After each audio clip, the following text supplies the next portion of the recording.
Yes, hello everybody. Welcome to another edition of Full Course Yellow. Absolutely nothing's happening in the world of motorsport. I don't know why you're here, really. It's been just so very quiet. Oh my God, what? It's all broken loose. It's finally official. Daniel Ricciardo is going to walk away with a bag full of money from McLaren, and who knows where he goes next. We'll be talking a bit about that in the program as well. Also, I went to Sandown on the weekend. Did you go to Sandown on the weekend? If you did, what did you think of it? Well, I went, when I say the weekend, I went Friday, and I stayed about 3 hours and sort of exhausted my entertainment opportunities after about 3 hours. But it was fun, and yeah, we'll have more about that a little later. Also, lots of things happening in the world of MotoGP. We're going to catch up with that. Riders coming back, riders injured and not riding at the next round. We've got the changes next year. The sprint is coming to MotoGP. We're also terribly excited about that. To find out how excited people are about that and other things, we've got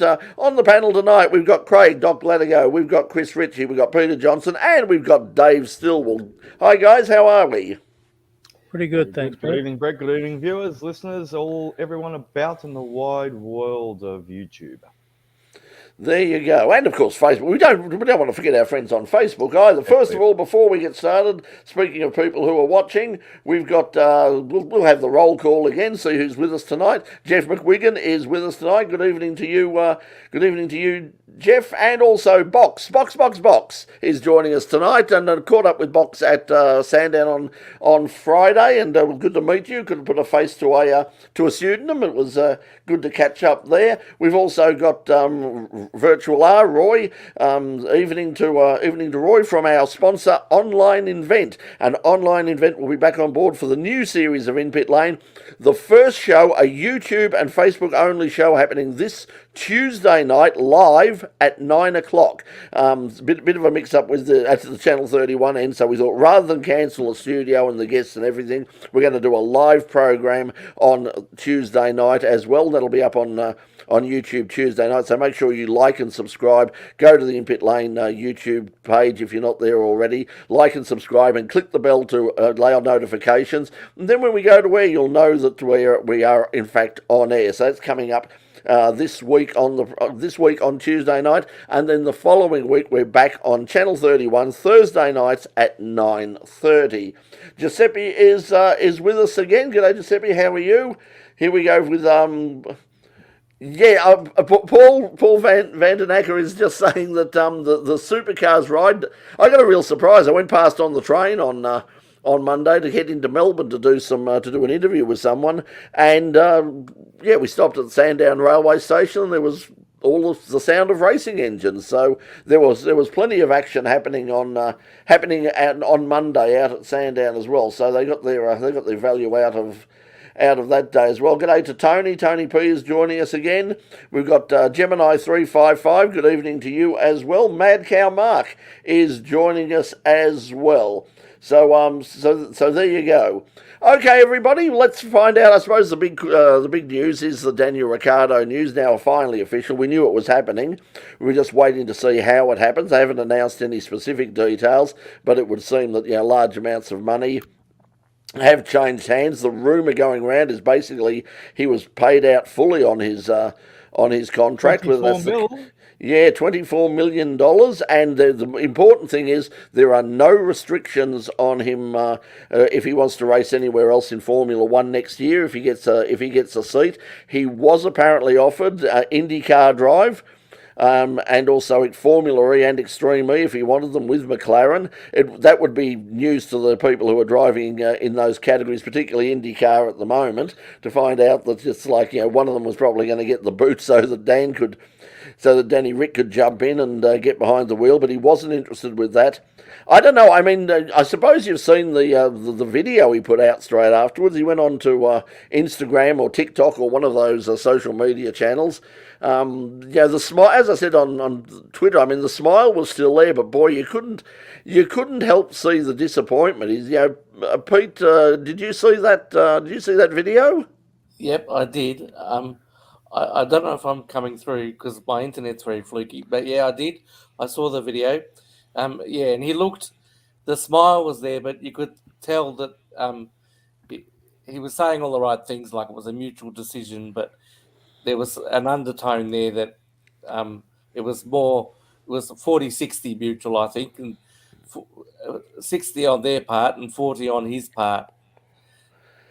Yeah, I think it was obvious. I mean, because he's got the smile and all that, but he was very professional about it all. He didn't bag anybody. He didn't, he thanked everybody for for his time at McLaren and and the good times. And it's interesting that Zach Brown has publicly come out and said, look, we don't want to get in the way. We hope Daniel will be in Formula One. And as he said, I regard Daniel, and my family regard Daniel as a friend. And but we had to make a tough decision, and we have made that decision.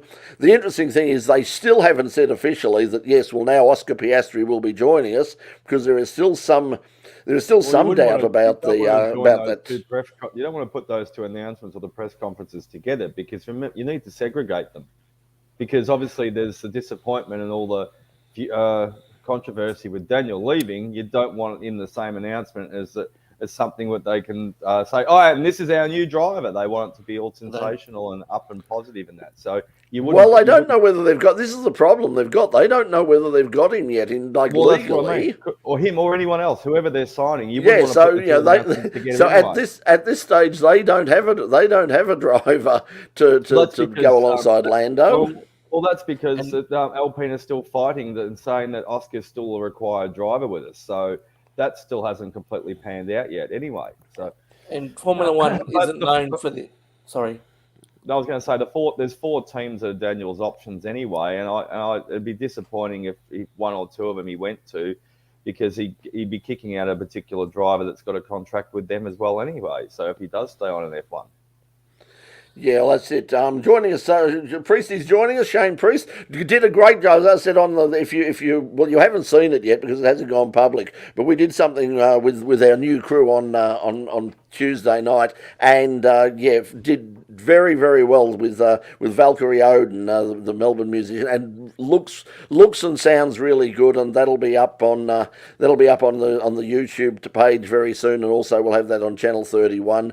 And she's also, it's a brand new song. She hasn't even finished recording it yet in the studio, so we're sort of holding off until it does get released. But she came in and did an acoustic version, her and a couple of the family with a couple of guitars, and it was fantastic. We did a number of takes, and it looked good. It sounded good. So great stuff. So keep watching that. We'll have, once again as we come back, we'll have more live music on Channel 31 on In Pit Lane when we come back in a week's time from this Tuesday night, as I said.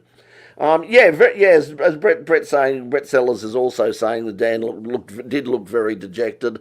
I mean, it was he obviously knew it was coming, but in the back of his mind you could get the impression that perhaps there was some other way. But it'll be interesting to see where he goes. Now the interesting thing is Haas is looking like, apparently he has been contacted by the team, and they've said, if you're interested, we're interested. We'd like to have a chat, because the pressure is piling on Mick Schumacher. The rumour going round is that Mick has left the comfort of the Ferrari Driver Academy and has broken out on his own. And as someone said, it might be a very bad decision, because now there's no pressure from Ferrari to keep him at Haas, and unless he gets they're now saying that he could end up at Alpine, but gee, I don't know. Dave, what do you think? I mean, do you think Mick Schumacher a good fit for Alpine ahead of Danny Rick? Well, there has been some fairly substantial changes at. Do you think you could do a show without eating on screen? No, Mad Cow Mark, I don't. This is my eating time. I don't adjust my schedule to suit all of the viewers, so you get to all come along on the culinary journey with me. And we do get a various we pick up points as from YouTube as a food channel as well, because we'll get the review of the pizza. Where's tonight's pizza from, Dave? Incidentally. Tonight's pizza is from a new restaurant, the name of which is on my phone, and I can't quite make it. Can't quite put it on screen at the moment. No signature tonight, Stilly? No signature. Sorry, say again. No signature series tonight. No signature series tonight. No, we won't be awarding points. Look, we know that Danny Rick didn't leave Alpine in the best of circumstances at the end of the 2020 season. It was announced he was leaving fairly early on, a bit like where we are now. And that didn't sit well with Renault management at the time, which of course was Cyril Abiteboul. Cyril has now departed that organisation, and now, of course, the Alpine F1 team is headed up effectively by Otmar Safnauer, who, of course, moved across after having been exited out of Aston Martin Racing. So it'll be a very different culture there if he goes back. I'd make the point that, Fernando Alonso was at the organisation formerly known as Lotus and Renault. He's effectively been there 3 times, I think, from memory. So they don't have any particular objection to drivers leaving and going back. But a Schumacher, let's not forget that it was the origins of this organisation back in its Benetton days that allowed Mick's father Michael to rise to prominence. His first 2 world championships came aboard Benetton Renaults. Yeah, it's going to be interesting. There's certainly the feeling around is that that Haas are not like mad keen on his performance so far, and they're saying very publicly now that they've not entered into any negotiations for next year with him. They want to see how the second half of the season goes once we get back from the break, which starts, of course, this weekend at Spa, and then they'll make decisions. They'll make decisions then. So it is possible. I mean, and if they've got an opportunity to pick up Danny Rick, who has, who's an 8-time race winner and has all that experience and can bring that experience with him, they might actually prefer him. That's if he doesn't get. I think for Daniel's career, it would be much better. I think Alpine is clearly the best. Is clearly the best fit for him. From what I'm hearing on the rumour mills, what I've seen written in some of the European papers, particularly from France, is that the team would be delighted to have him back. Oscar has said it is not a problem. We would love to have him. We'd love to have him back. His former time with us and leaving us has nothing to do with what's happening today, and he's still a great driver, and we'd certainly be interested in having him back. But the story going around is that there are people upstairs at the Renault side of it who still are looking back on that time and are not particularly impressed with him, just sort of with him leaving the way he left. But as you say, a lot of people left. It wasn't just Daniel. I mean, when you look at Alain Prost and all the rest of them, they all everybody walked out on them. Well, the other 2 options as well that have been thrown around are Williams, which is a possibility because they've also made some progress this year. So and the other one is Alfa Romeo and kicking Joe out, and that would be very unfortunate because I think he's done a fantastic job in the circumstances he's in this year. So I hope those, at least the Alfa Romeo doesn't eventuate. Well, the interesting thing with Zhou is that they've sort of. They've said they are very happy with him. They're happy with the way he's driven. I mean, the start line thing in England wasn't really his fault, so there's no problem there. They said they're very happy with him. What they're not happy about, and I suppose it's partly because of the whole COVID lockdown and all the rest of it, but they've said that what they were hoping for is that by having a Chinese driver, that would bring a lot of Chinese money and a lot of Chinese interest in terms of television ratings and advertising. And apparently that just hasn't happened. They've got 2 Chinese sponsors, and they're not major sponsors.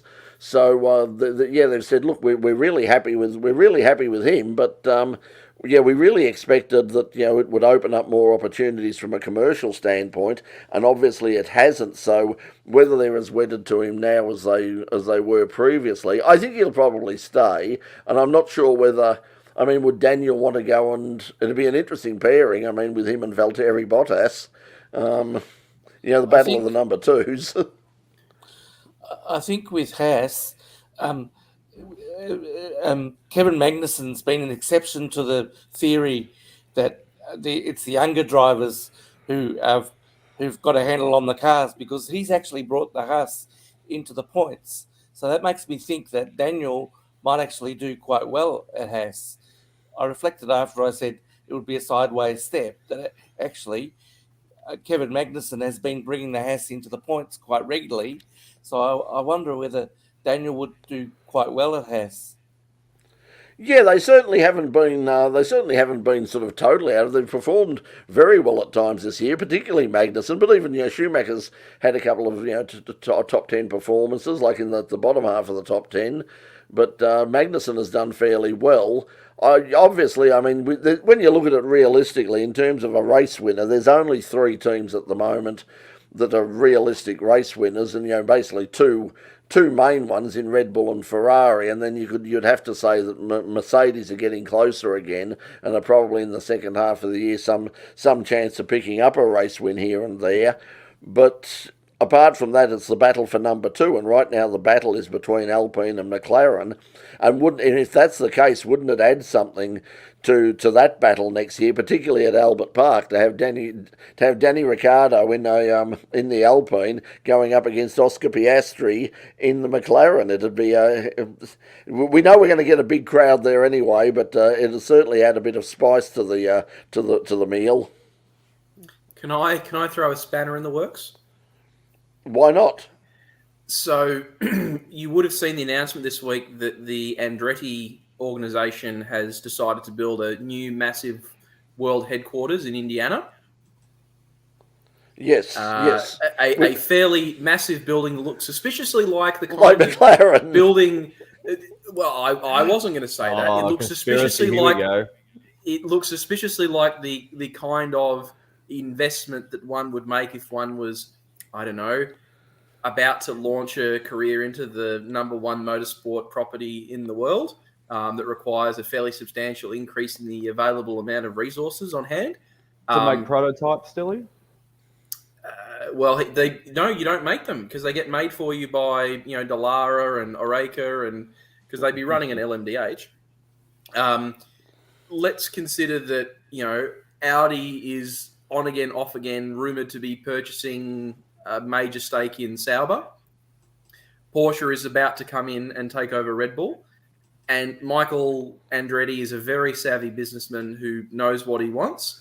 And if he's going to make a go of it, he could purchase an existing team, or we could have an entirely new team if they pay the dilution fee, which I believe is somewhere in the order of, $200 million to the other teams.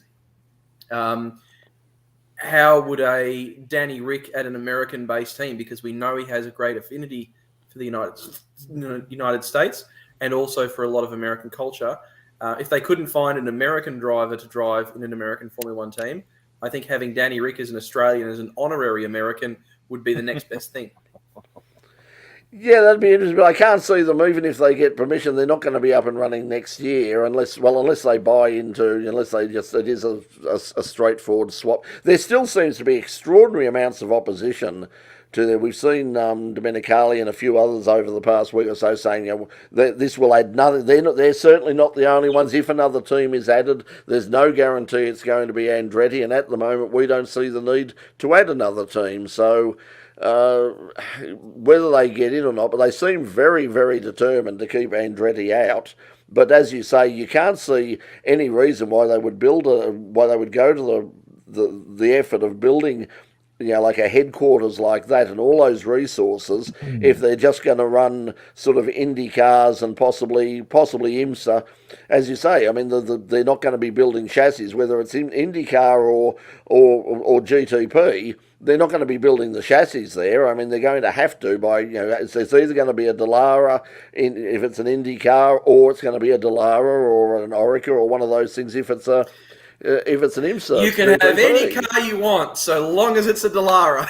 As long as it's a Dallara, or as long as it's French or Italian, it's not a problem. Well, okay, here's another curveball. Dallara, of course, does a lot of the chassis development and production work for the Haas F1 team. That is true. Yes. Well, and I mean, if you have a look at how Haas, within wheels, folks. Yeah. Wheels within wheels. And if you have a look at it, I mean, like what Haas was originally planning and what he sort of promised a whole bunch of people in terms of having an American presence in Formula One, it hasn't really turned out like that way, because it was basically Russian money that that's kept him running for the past few years, and he hasn't had an American driver in at any stage. It doesn't jump out immediately as being an American team, whereas What are you with the talking name. about? The colours on the car were red, white, and blue. That means it's an American car. Of course it is, yes. I mean, thankfully there is no red, white and blue flag anywhere else in the world apart from the United States.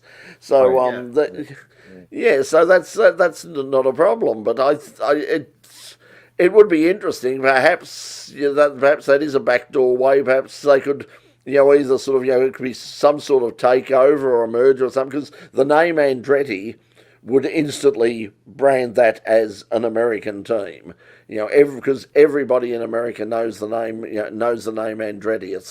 It's one of those sort of, one of those things that even people who don't follow motorsport in America would know that, Mario Andretti was a racing driver, and Andretti is involved in motorsport. So I think it would be interesting. But can I offer another tangent that's also will act as a segue for us to discuss the next topic. Just before you do, don't forget Daniel Ricciardo's big announcement as well too in the last day or two. Which was? He's dating Gerhard Berger's daughter Heidi. Finally made it official, other than saying he was obviously leaving McLaren. Hang on, I thought somebody else was dating Gerhard Berger's daughter Heidi. But anyway, we won't go there. No. So moving on. We're going to anyway. We'll just put that to bed. It only lasted 10 seconds. Yes. If you need your gossip, you can go to. There are many other avenues and venues available for speculation of that matter. We tackled real Daniel hard. Actually made a proper announcement.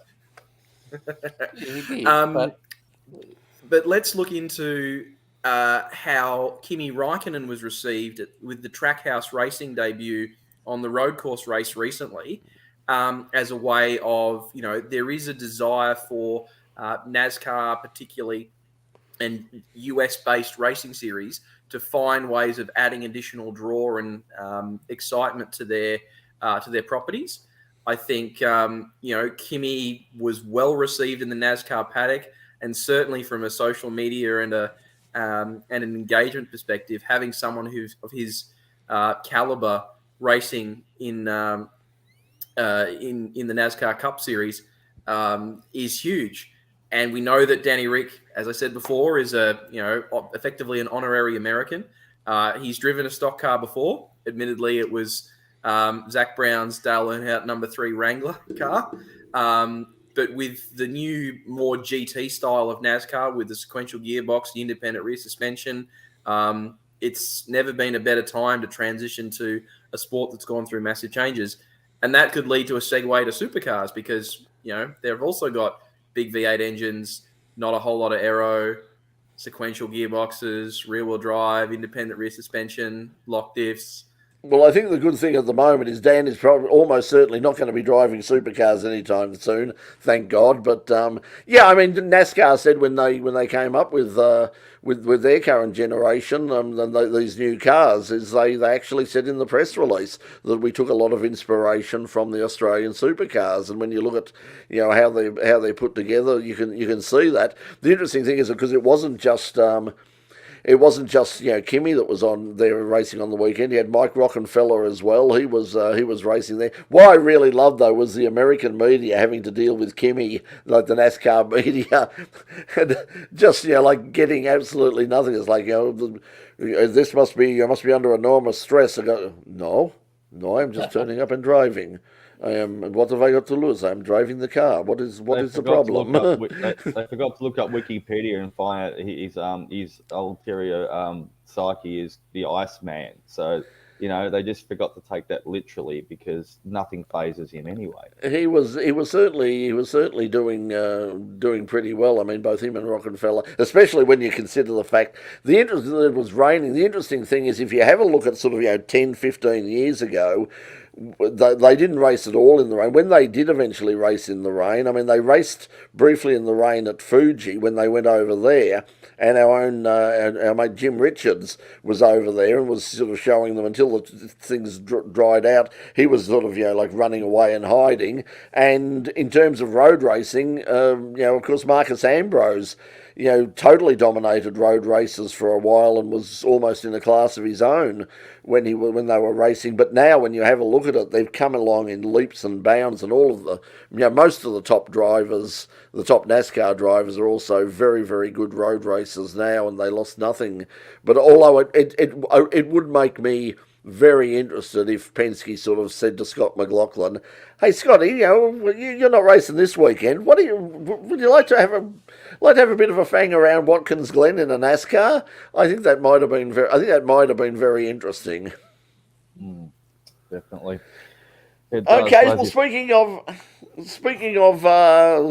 supercars, as Dave said, we had Sandown on the weekend. Shane Van Gisbergen, didn't win everything. Will Davison won the first race. Shane won, basically dominated on Sunday.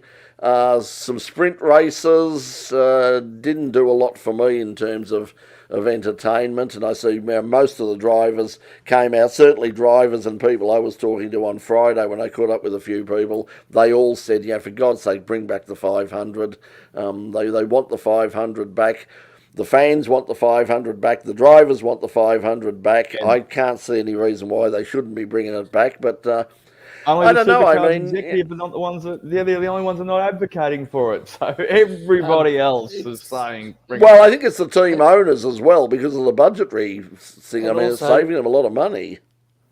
And also, I read today that it's the TV, because they reckon that when the co-drivers get in the car, the TV ratings drop.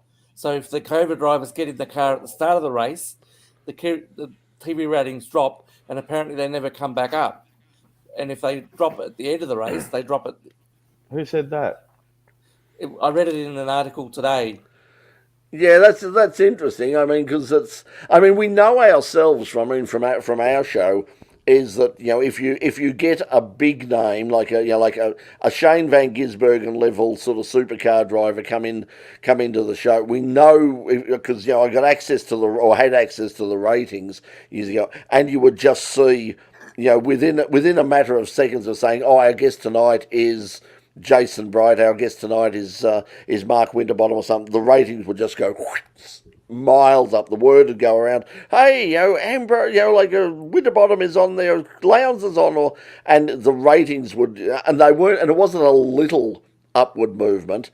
It was like 4 and 5 times our regular. At one stage, we were sort of averaging, a regular show was averaging around 19,000 viewers.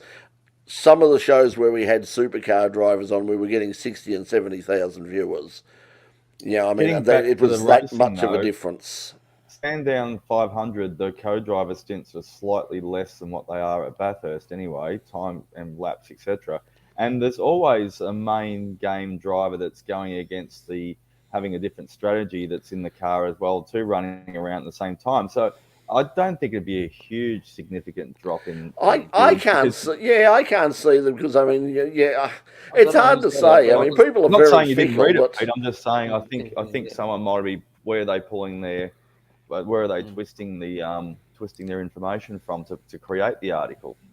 Yeah, I have seen that in the past in terms of, why don't they bring in new faces? Why don't they? And they said, well, people don't like new. We know that, people, Australians in particular, don't like change. They don't like new things. They don't like new people. They want, leave it the way it's always been, and so, but it'd be, I just think that, I think that we will see the Sandown 500 back at least next year, because I think they realise that time is running out on Sandown, and they spent a lot of time even on the coverage on Foxtel and KO.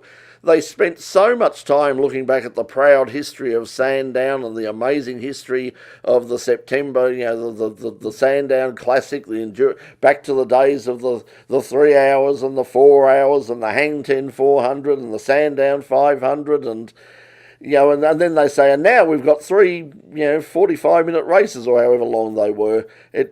Especially Saturday. Saturday, I mean, the fact that they didn't get out for the race onto the track until sort of well after 4 o'clock, I thought was ridiculous. And the retro, They're just looking for the lead into the news hour. Yeah, exactly. Well, they're not, because they don't have a news hour. See, that's the first thing that I thought of. It's like, oh yeah, they're going in. I said, well, hang on a second, they're not on commercial television, so they don't have a news hour. So, why? It just didn't make it to me. It just didn't make sense. It got colder. It was so it was tougher from them. In terms of a driving standard, they started to get dark. I mean, it was the weather was the weather was reasonable on Saturday afternoon, but if it had have been sort of like it was in the morning and pouring with rain and really dark clouds, I mean, it would have finished pretty much in darkness there the time it finished, and it was very, very close to the curfew. That's the extra curfew that you get at Sandown when you're paying big bucks for the sanctioning fee. Yeah, well, that's why I'm considering about what happened on Monday. That's why I couldn't, because I'm not sure whether there was a loophole somewhere, because they get 5 meetings a year. Now, what constitutes a meeting? I mean, is it Friday? Is it Friday to Sunday, or if they extend it out and do the ride day on Monday, is that counted as a meeting? In which case, we could just go through a whole week or two of just say it's only one meeting. Isn't there a company that does ride days there, which would be somewhere in the same decibel? Yeah, but they're not the Supercars. They're not Supercars. They run very.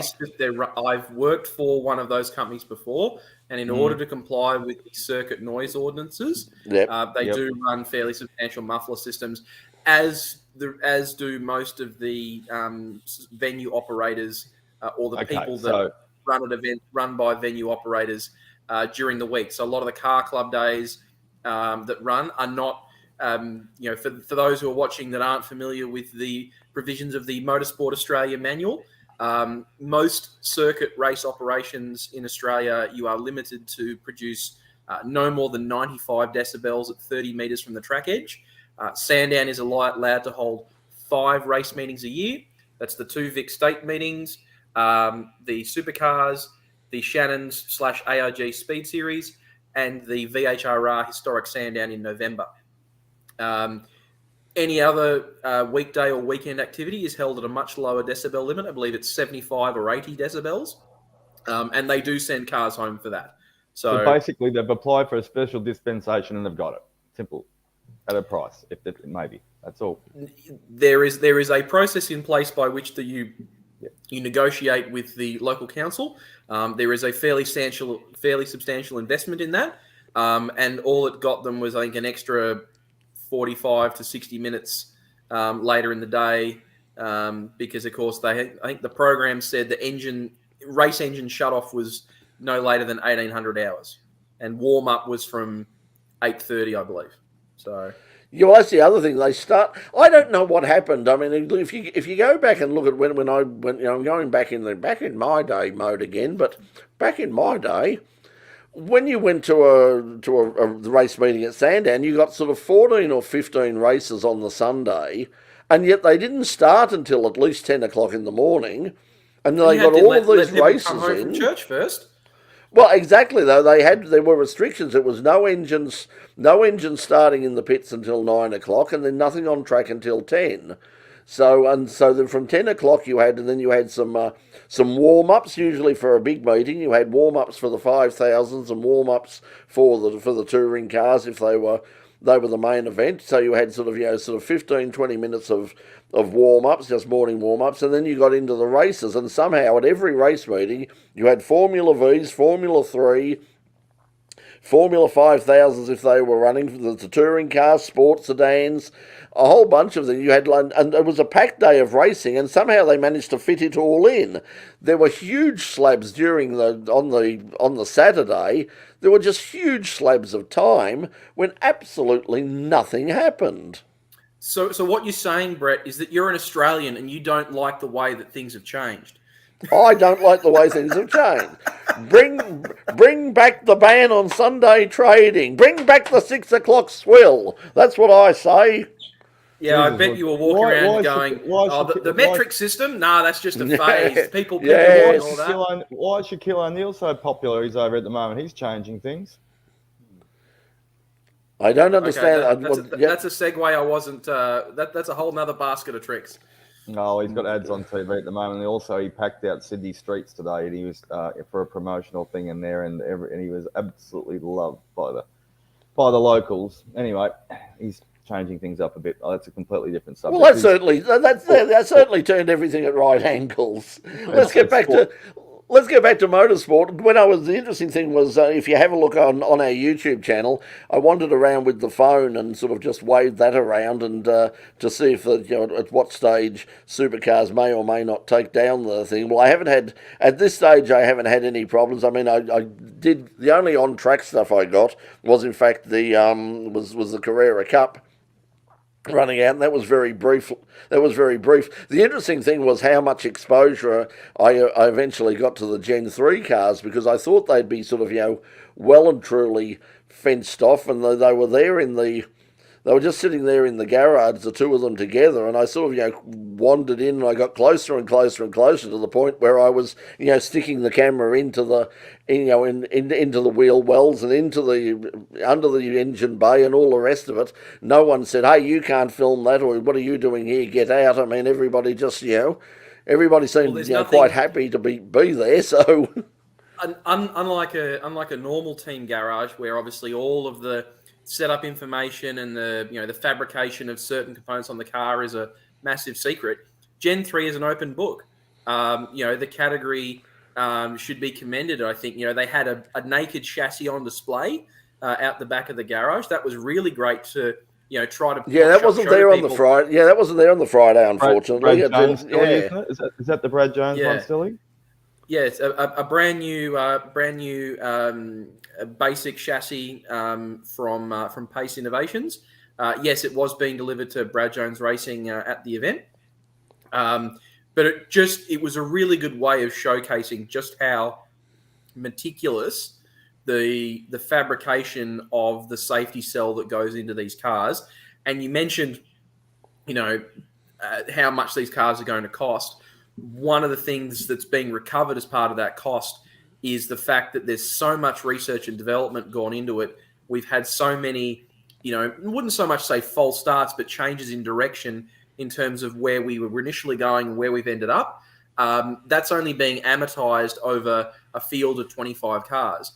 Whereas when you've got a model that supports, much higher numbers of chassis development, take, for instance, the TA2 design cars, their cost of R&D is amortized over a far wider, pool of chassis being developed. But that being said, I think the number of people that have survived absolutely massive accidents in a supercar spec chassis, we haven't had a fatality in either the main game or Super 2, or what's now called Super 2 since Ashley Cooper in 2008. And before that, Mark Porter at Bathurst in 2006. So the level of R&D that's gone into making sure that they can have all this fantastic racing, but even when things go massively wrong, people can still, get out of the car and recover. So you're basically saying you can't put a price on that. Brett got to throw the phone around because at the moment they can be as transparent as they want. There's no team secrets or no twists. Well, the teams that run them themselves. So the Camaro is obviously produced by and run for Supercars on behalf of Supercars by 888 Race Engineering, and by the same token, the Mustang is put together and run on behalf of Supercars by DJR, but they don't get to pull any data out that they get to keep. So the cars, all of the data logging that happens in the cars, all of that information is retained by Supercars. And they're putting a wealth of drivers through the cars so that no one driver it's being set up the way one particular driver wants it. I think I think what Paul is pointing out here is interesting as well. The fact that on the Monday, when the storm hit, and boy did the storm hit, I got caught in that. They red flagged the rides, and the Supercars asked if they could send the Gen 3 cars out so they could get an idea of how the cars would run in those conditions. So it was a bit of turned into a bit of a test session for them as well. Collection. The best way to practice racing in the rain is to race in the rain. So, Yep. Although I'm I'm not sure we can use racing in the rain. I believe Patrick Dempsey has the rights to that movie and book property, so we might have to call it driving in the damp as opposed to racing in the rain. Did anybody see that film? I looked at it and it said it was about. Yeah, they said it was about racing, and it had a dog in it, and it was very sad. So I went, I don't want to have anything to do with this. I cry at the drop of a hat anyway. It's a lovely family film that happens to include motorsport, as opposed to a lovely motorsport film that happens to include some family. It is available for streaming on Disney Plus. If you're interested in picking up on the work, some great work of capturing a lot of the IMSA series. Paddock in that, by virtue of Patrick Dempsey and his much pull with a number of manufacturers in the IMSA series. Yeah, that's why I wanted to look at the scenes I saw were like in terms of the racing scenes. And everyone said the racing scenes were really good, basically because Patrick was doing that, and obviously we know he's an absolute motorsport tragic and a really nice guy, very accessible. Caught up with him at Le Mans on a couple of occasions when we were there, and he was just one of the guys wandering around, just saying hello to everybody, and he's just a guy. Yeah, he was with millions of dollars, a race team, and a face that could stop a tidal wave. All right. Before we leave Supercars, I'm looking at the live screen timer. 42 minutes, 49 seconds. I'm going to make this really quick. So there was an announcement during the week for a controlled spring for the new Gen 3 car, and I congratulate Petters. Petters have got it. It was released 3 days ago, and I'm going to sum this up really quickly, and I'm not going to ravel on like we can do about lots and lots of stuff, because it's straight out. I read all the comments for all the people, and it wasn't trolling, and it wasn't smart ass, and it wasn't like that. And I think I just want to sum it all up, because all the same old stuff came up from all the different comments and etc. like that. You're dumbing it down. What about the controlling the expense? Blah blah blah blah blah blah. What I actually took away from all those comments as a summary, and wasn't mentioned in an instance from the whole lot, is I think we're losing what has come from pure motorsport from the 50s, 60s, 70s, 80s, and etc. like that. It wasn't summed up by any of these posts. I'm just summing up what they said. If you put a car like we have right now with the same chassis, same aerodynamics, try and do the same parity, put the same springs in it, do this, etc. like that. And this is where Peter Adderton's argument was 3 years ago about putting a controlled upright into it, right? Putting all this together, the problem is you're stopping people with ideas and ideals and different concepts and blossoming and controlling the sport, because they're putting a Ford and a GM badge on it anymore, and it's not really that car anyway. So back, and that's why TCR's become so popular. You've got all these manufacturers, and everyone used to be able to grab the car they want and do whatever they want and race them on us on the weekend. Now they have got so many restrictions on what they can do with a car and a motorsport now. It's actually suffocating the whole motorsport, and that's why. But that's the thing now. I mean, motorsport, and the thing that like always attracted me. I mean, that's why probably still today sports sedans are my favourite category. Not because the racing is good, because it's not, and we see very few new cars along the way. But it is the last bastion of the Australian special. It is the last place where, at least at a circuit racing level, where you can turn around and go, that's a new idea. That's different. Hadn't thought of that before. And on that stuff, caught up with Michael Robinson at Sandown on there, and his new Mustang, which is coming out of the guys at Riverside Racing, Liam Hill and the people out there, is coming along very well. Looks from what I've seen, it looks fantastic. Apparently, it looks even better now. It looks amazing. So so good luck to Yeah, so good luck to Michael when he gets that out. He's got to, as he said, he's got to sort of keep it out of the hands of John Bowe at this stage, because Bowie's had a look at it and gone, I want to race. I want to drive that. I really want to drive that. That is a very cool car. So I'm looking forward to that. And I also saw the John Goulet's second Audi is coming out as well fairly soon. And as we've done stories on his existing Audi, and also coming up at the 2-litre sports event a couple of years ago. No, this was when we did the sports sedan launch at Precision International. Yeah, that's what I just said. Yeah. Yeah, well, yeah, no, that was not 2 litres. It was the outright. Sorry, but not anyway, 2 litres. I meant to say when we were Precision, yes. But yeah, so that was then, and that was we did the story on that. That then, well, no, that was his first one. There's another one coming. There's a companion car coming out to that, which hopefully will be finished. So there'll be 2 Audis running around in the field, and the new one, which is under construction right now, and has got a lot of new bits. But also coming up on in pit lane. I was going to say, Brett, if you're interested in some of that stuff, if you seek out some of the Australian sports sedan pages on Facebook, they've got some. John's actually putting up a lot of really good. You kind of how he's producing the car. The bucks that he makes, so he can make molds for all the carbon work that goes onto the car. I mean, obviously, the current A4 sports sedan is an absolute weapon and a testament to the level of engineering that's gone into it. But obviously, since that car debuted, we've had 2 or 3 more cars raise the bar. So this new Audi is going to raise the bar again, and particularly that Mustang from Riverside Racing. I can't wait to see what Liam and the guys there have cooked up. The interesting thing coming up, I haven't sort of arranged it yet, but I spoke to him at Sandown a couple of weeks ago. Interesting, Brett Dickey with his Honda Prelude. That car's been around for a while, the turbocharged 2-litre Prelude. But what's happened is, we know that Brett has got very, very heavily involved in the whole time attack thing. He's raced at Pikes Peak in the United States. He's going back to do some time attack stuff in the States again very soon. Well, all of those people he's been working with in the States, the car preparers over there, a lot of that technology is now going back into the Honda Prelude sports sedan, and that has the potential to be a very, very fast car, and we're going to have a story of that fairly soon. As soon as I can find some time to actually get out to these places and wave the camera around, and at the moment it's a bit of a problem. But yes, if we can get out to Brett's workshop and have a look at that Prelude, it's a work of art. It's a beautiful, beautiful bit of kit. Really, really nice car.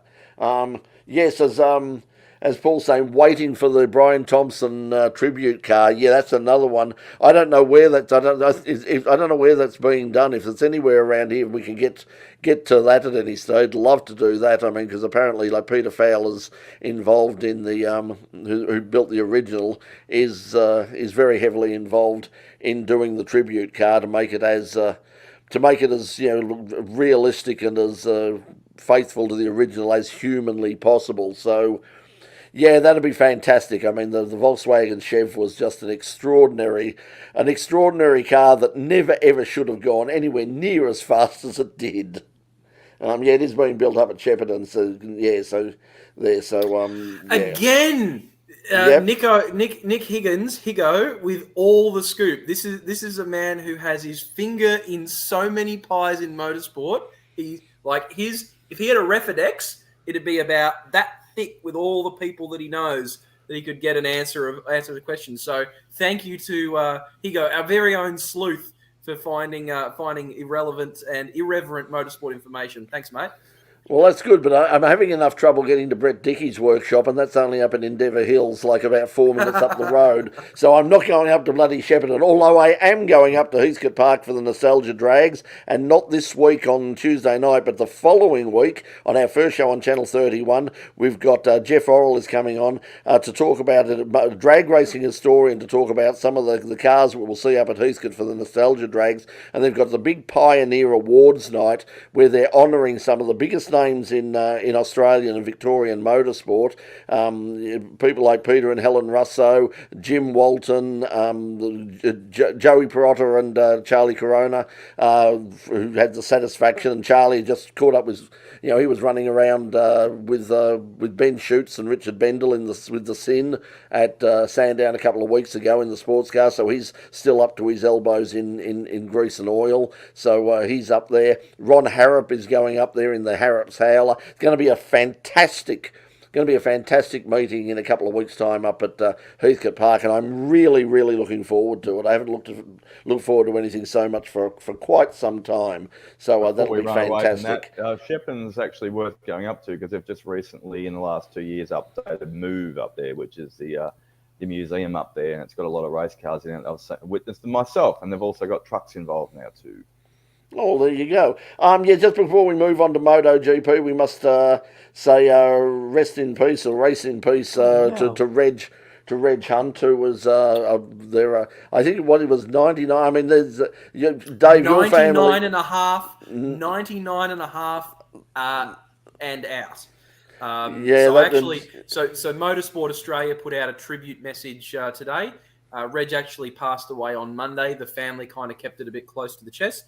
The funeral service is next Monday, on the 29th of August. It'll be a private cremation. The family has requested a donation to Dementia Australia in lieu of flowers. The service will be live streamed and for later viewing via Nelson Brothers. Just search for the HUNT for Hunt.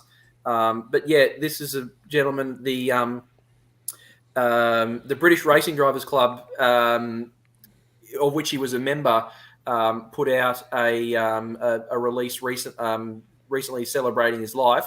I'd encourage everyone to do a quick search for the BRDC, the British Racing Drivers Club. They say succinctly, far in much greater detail than we could pay to a gentleman of Reg's stature in that release. He was a gentleman of my grandfather's generation, an entrepreneur in the automotive space. He survived by several generations of hunts, we pass on our our thoughts and our understanding and appreciation for everything that he and his family have done for the Australian motoring and motorsport community, in a life very well lived, nearly a century not out. That's nothing to sneeze at in this day and age.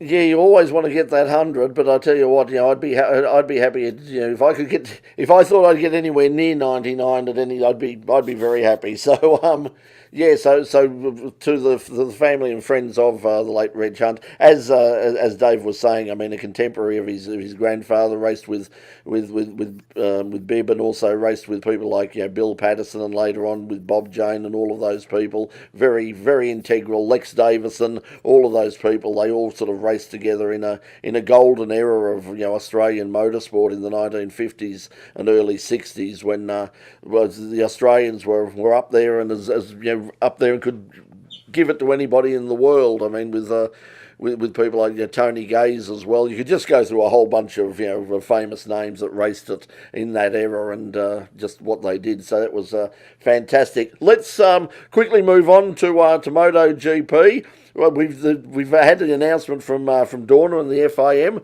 The sprint is coming. The sprint is coming, everybody. Doc, you excited about the sprint?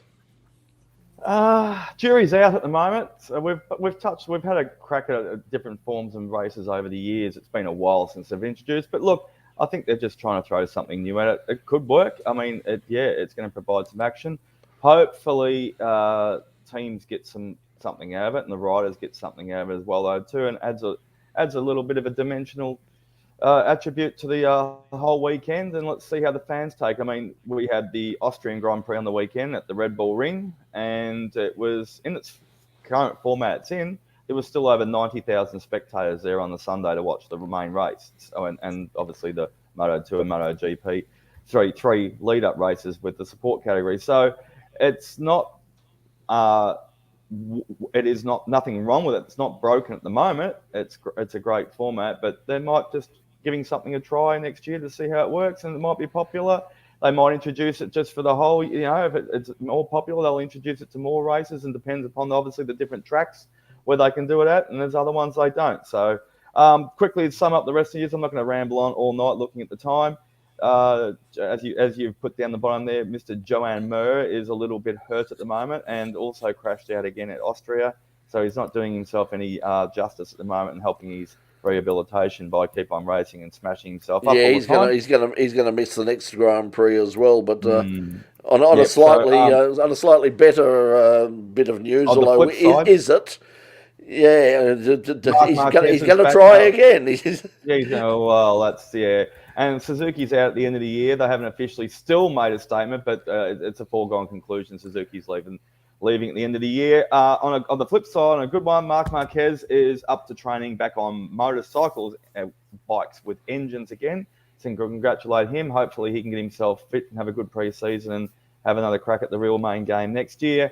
Good solid performance again with Jack. I wish he had done this earlier in the year. His consistency's actually been better since the break, and he put in another third place and fought it out really well when they were dropping around like flies, including Bastianini, who's vying for his spot on the factory Ducati instead of the satellite team he's been on with most of all this year. So that's really good, and no one can beat Pecco Bagnaia at the moment. So I think he's still favourite, and Quartararo is putting in the hard yards, and he got second place on the weekend. So yeah, a really good race over there at the Red Bull Ring, and we roll on. Yeah, and unfortunately, it's all but been confirmed now. I mean, we talk about Dan Ricciardo and his future. It's Remy Gardner has put his hand up and basically said, "Look, at this stage, I think it's very unlikely that I'll be in the top class next year." So no one's got a spot for me, he said. I think along those lines. So. Yeah, it's like there's such a backlog of really really talented Moto2 riders there, and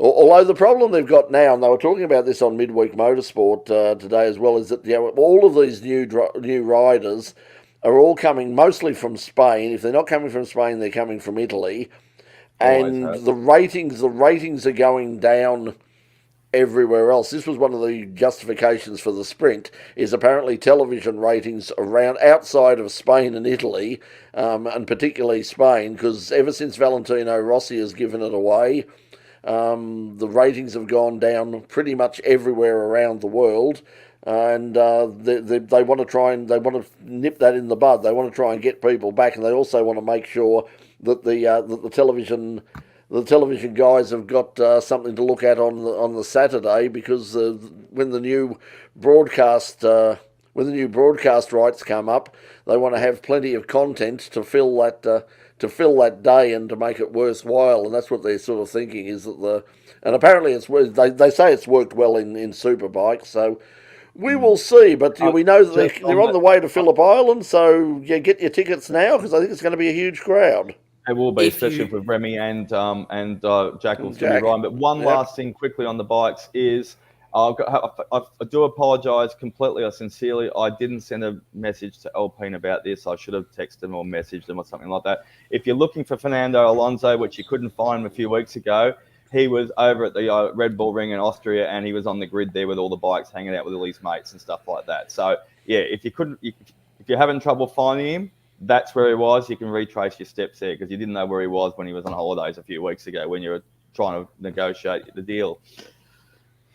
Okay, well, I think that just about takes us out from Full Course Yellow this week. Now, next week will be our final episode of Full Course Yellow at the time of 9 o'clock, because the week following on Channel 31 at 9 o'clock will be In Pit Lane, brought to you by Online Invent, and that's going to be every Thursday night at 9 o'clock, and we will revert to 9:30, sorry, that'll be 9:30 on Channel 31, and we'll revert to sort of a bit of an after show. Probably won't be going an hour. At least that'll be the intention, is to not go for an hour, because it's late enough as it is already. But we're because some of us are getting old, and I think it's Dave actually. Don't say that, Brett. If we run the show at a later time, then Mad Cow won't have to watch me eat my dinner. Oh, that will say so many people want to tune in to watch it. You're just going to have to have late supper. And if you heard a bell there, it's a notification on my computer saying that tomorrow at 10 p.m. Practice 1, Belgian Grand Prix, Spa-Francorchamps. So there you go.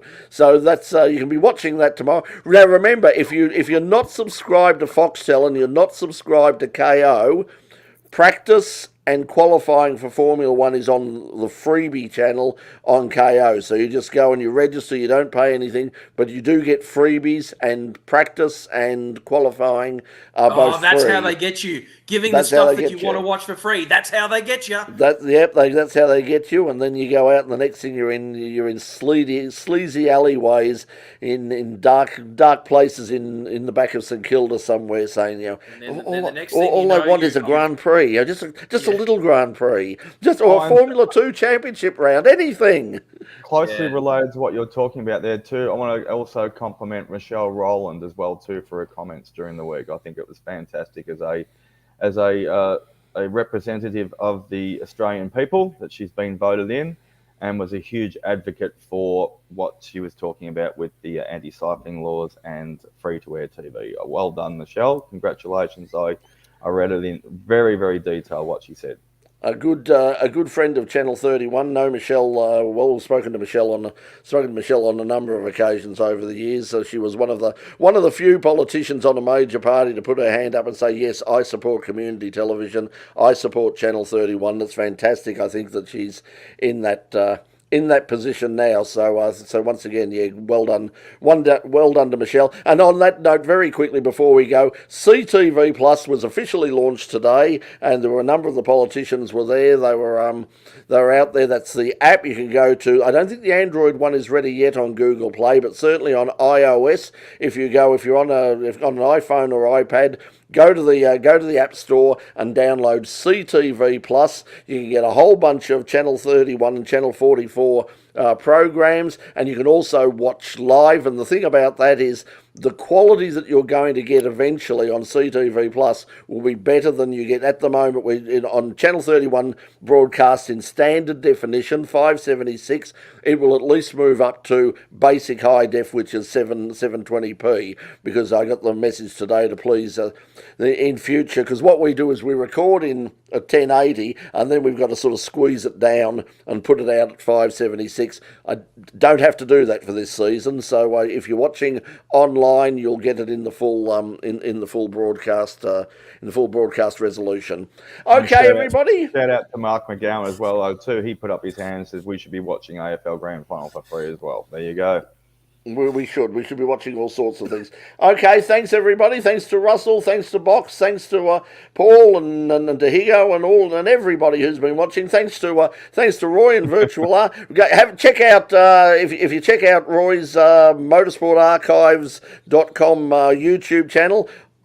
He's put up more of my old VHS tapes from going back. He's got Winton Sports sedans. He's got historic touring cars from Amaru. And when we find more stuff and get it to him to convert, he's doing a great job. The quality is really, really good. I'm really surprised at the quality that they're getting and there. At some stage, we'll have a chat about the boat racing he went to see on the weekend. Yeah, that was cool too. So Well that's done, up Roy. there. That's up on his channel as well. Okay, everybody, we'll see you next week. We'll see some of you Tuesday night at 9 o'clock on the In Pit Lane YouTube channel for the first edition of a brand new series of In Pit Lane, brought to you by Online Invent. Until then, from all of us here, thanks for joining us. We'll see you next week on Full Course Yellow. Bye, everyone. Bye. Again.